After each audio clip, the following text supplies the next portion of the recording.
Today we have with us Mr. R. Chandrasekhar, President, National Association of Services and Software Companies, NASSCOM. Thank you so much for joining us. NASSCOM being the facilitator of the IT sector and BPO sector, what is your expectation from the union budget? This sector looks at itself as a partner in the growth and development agenda of the country, and one which can be leveraged by the government in this agenda. So, in terms of our expectations from the budget, they are oriented from that viewpoint, and essentially the industry consists of two somewhat distinct segments. It is not a single monolithic segment as many people think. The large IT BPM industry, which accounts for 80% of the turnover of the industry, and in fact this is contributed by less than 200 of the companies. For this segment, the main expectations are predictability, stability and clarity in the taxation policies, and transparency and ease of compliance in the administration of these policies. That is essentially what is required so that the business can grow and investments can keep flowing in without any attendant uncertainties. The second distinct segment is the SME segment and the small and startup companies, the product companies, which have a very distinct characteristics and also have a very distinct set of needs.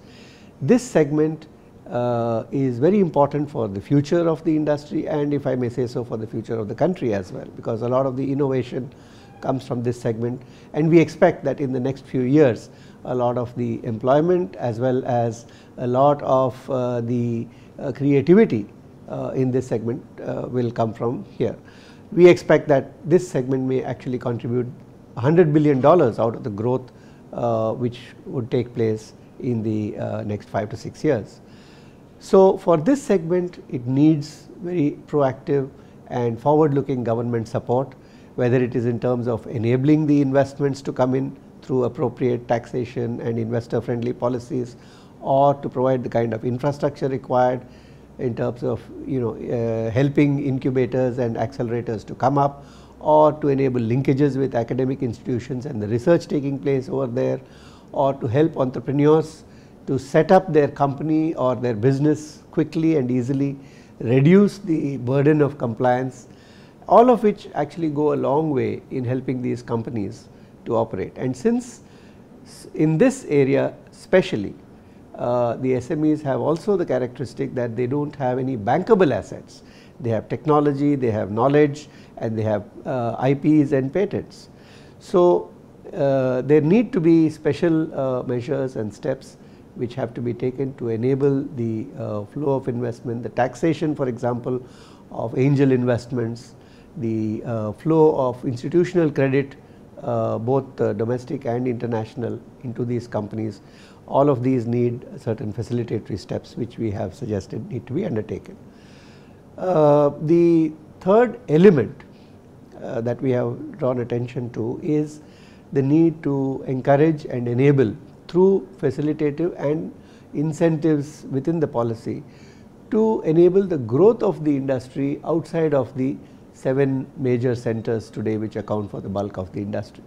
This is important both to enable different cost parameters to dictate the growth of the industry, so that it can compete effectively with different competitors in all the segments of the IT services, and also spread the employment opportunities across the country, and this is also desirable from a more balanced growth point of view, and that certainly requires more supportive policies of the government.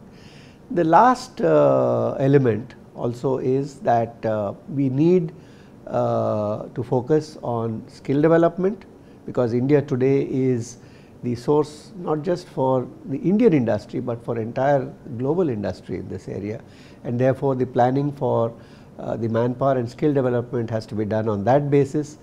And while doing so, we also need to develop our domestic market as a consumer of these services, and the emphasis that the government has on use of technology in development and growth is therefore particularly welcome. So these are the broad areas that we have outlined and made various recommendations relating to each of these areas in the budget. What do you think should be done to boost the IT sector of India? Specifically, the use of technology within the country, both in the public sector and the government as also the private sector, are very key, because in a lot of countries it's the domestic market which has actually sustained and fostered the growth of the SME segment in the industry, which has enabled them to come up with products and services which are designed to the needs of the country. In many countries, for example, defense and security have been areas which have been a huge spur to the innovation in the industry, and we have an industry which is globally recognized. So it can be leveraged in such areas where traditionally there is a need and an imperative to create technologies. Similarly, in terms of the adoption of technology, some of the incentives for investment in capital investment, for example, explicitly exclude investment in IT, which perhaps may not be appropriate, because it is investment in IT by domestic industry, by the logistics sectors, by every sector, which actually improves productivity and efficiency. And why this should not be covered by incentives on capital investment is not entirely clear. So I think there are a number of things which the government needs to do to actually promote use of technology in these areas. In particular, the procurement processes in the government and the public sector have been a major factor behind the slow process of adoption, the slow rate of adoption. And unless these are streamlined, it would be difficult in practice to get the quantum jump in adoption, which is possible and required. This is not about the quantum of money or allocations, but the manner in which these allocations are actually utilized. Many of these projects have been shown to be perfectly amenable to private sector investment and execution without government investment, even the investment coming from the private sector, provided the right framework is created. Because people need those services, people pay for those services, and industry can execute them. It has a global capability, it has a process expertise, it has a technology expertise. You just need to put these things together and have a framework for procurement which enables this to happen.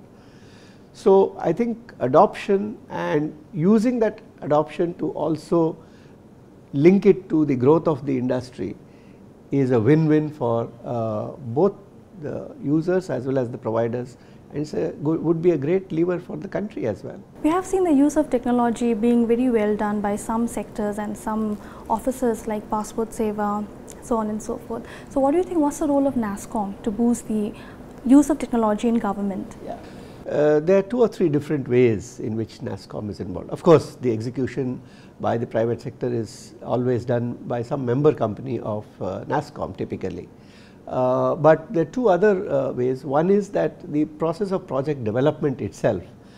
Many of these projects which were developed in public-private partnerships have actually been developed through the NISG, which is a joint initiative between NASSCOM and the government to develop projects and create project documents and bid out projects in a manner that enables the private sector to participate and execute those projects.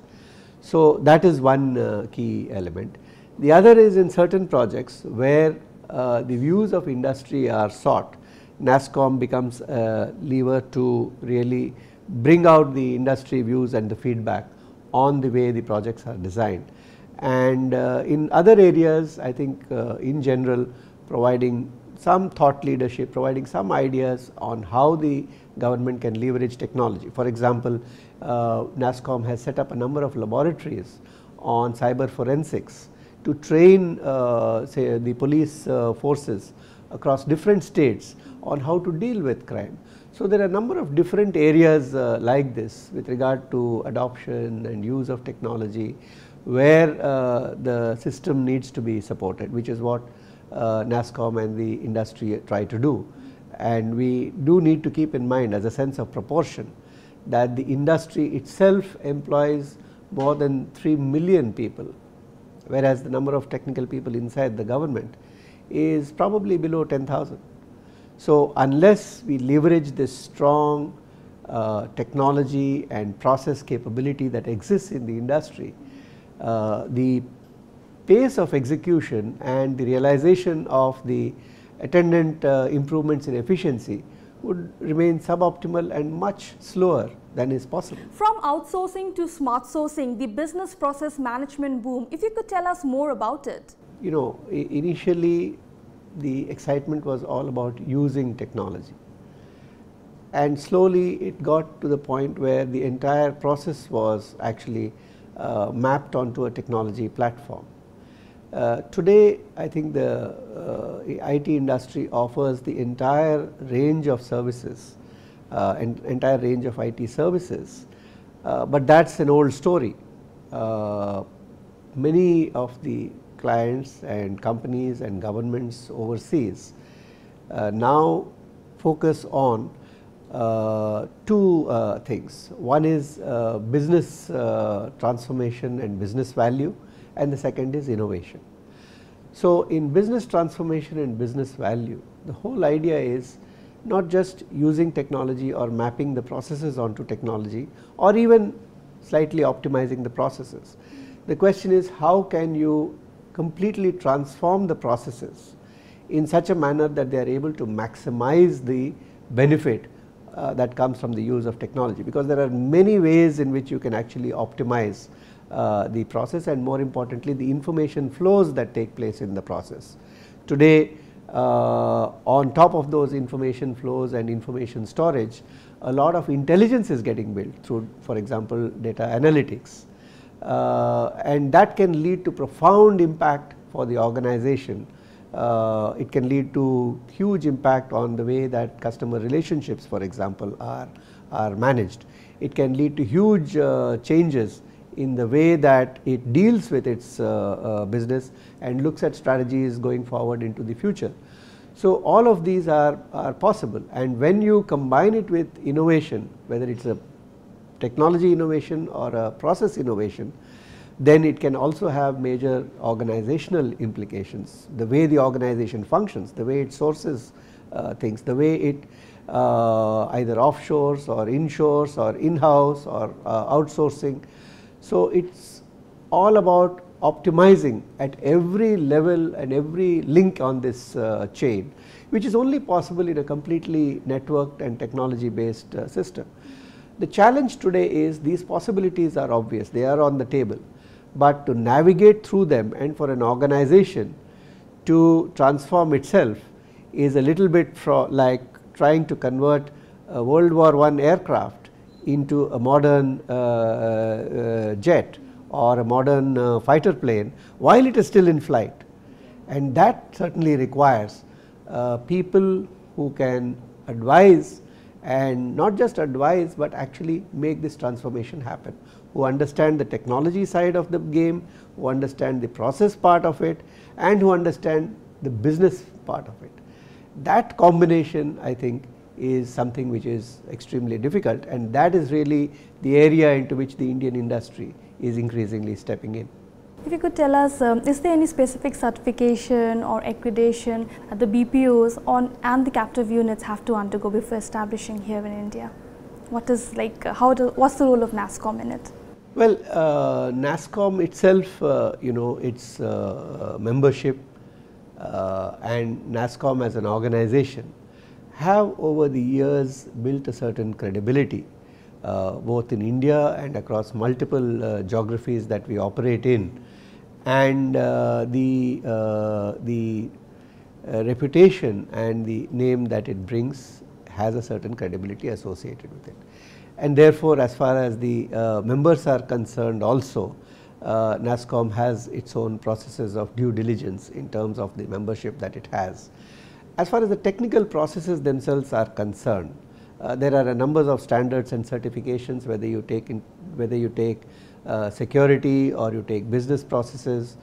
These are all global standards, and the compliance to these standards by the industry is always given, because they operate in so many different countries. Today the industry operates in more than 90 countries across the world, and therefore I think they bring a certain global management and service delivery capability which is completely unparalleled in any other similar industry in any country across the world. Thank you so much.